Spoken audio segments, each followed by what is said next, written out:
Hello दोस्तों, हमारे YouTube channel Bandevi study में आपका स्वागत है। आज हम आपके लिए जो काचागाची बौली क्षेत्र में अभी हाल ही में विवाद हुआ था और HCU हैदराबाद सेंट्रल यूनिवर्सिटी जो है इसके स्टूडेंट ने जो विवाद किया था और जो जानवरों की परेशानी हो रही है उसके बारे में मैं आपको इस वीडियो में संपूर्ण जानकारी दूंगा। तो आप हमारे वीडियो में लास्ट तक ज़रूर बने रहिए और इसको आपको मैं अच्छे से समझा सकता हूँ। आप लोग हमारे वीडियो में लास्ट तक ज़रूर बने रहिए।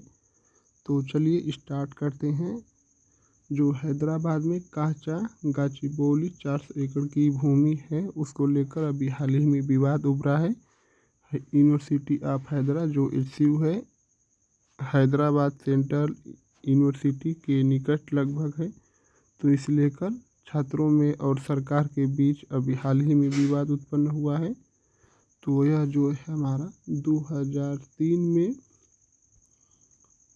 सन 2003 में भूमि में आवंटन संयुक्त आंध्र प्रदेश के अंदर है। वह हमारे जो काचा गाचीबौली हैदराबाद के अंदर है। यह सरकार ने 2003 में, ये देख सकते हैं आप, सरकार ने 2003 में इस 400 एकड़ की भूमि का एक निजी खेल प्रबंधन कंपनी को आवंटित किया था। हालांकि कंपनी द्वारा भूमि का उपयोग न करने के कारण 2006 में सरकार ने इसे वापस अपने पास ले लिया।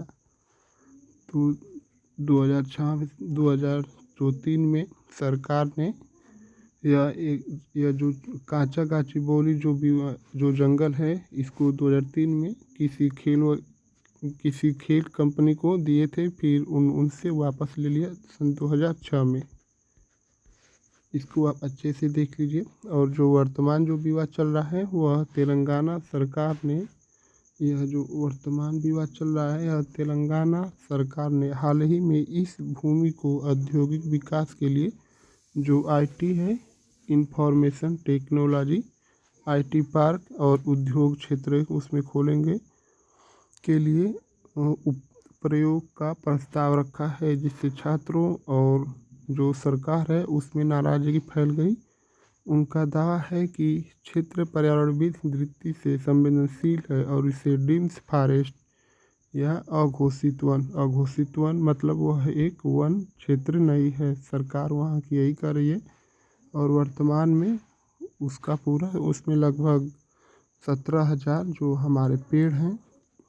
इसको आप अच्छे से याद कर लिए। जो काचा गाचीबौली जंगल है उसमें लगभग हमारे 17,000 पेड़ हैं। तो वही स्टूडेंट और सरकार के बारे में अभी विवाद चल रहा है। और यहाँ देखेंगे तेलंगाना जो हाई कोर्ट है उसका क्या आदेश है।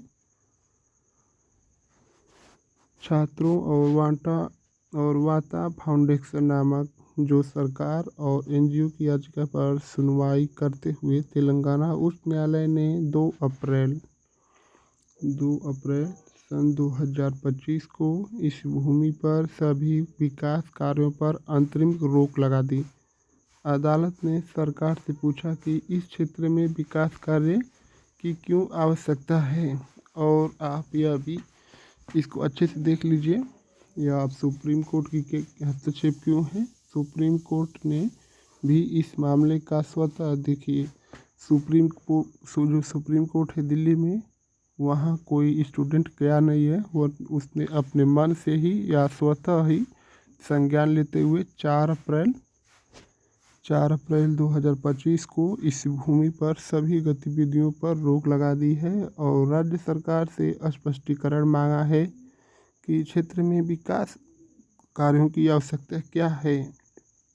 अदालत ने यह भी निर्देश दिया है कि इस क्षेत्र का निरीक्षण कर एक रिपोर्ट प्रस्तुत की जाए।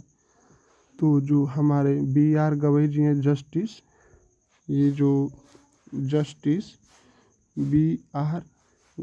BR गवई जी हैं, इन्होंने अभी सुप्रीम कोर्ट ने अभी हाल ही में रिपोर्ट मांगा है।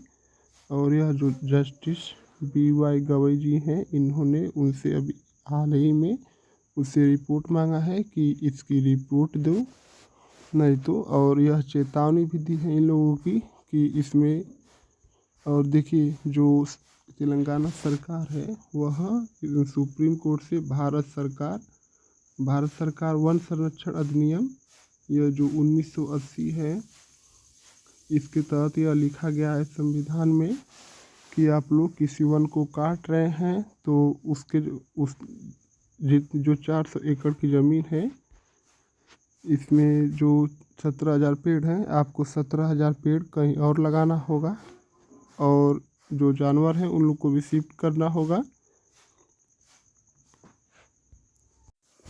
जो भारत सरकार वन संरक्षण अधिनियम 1980 है,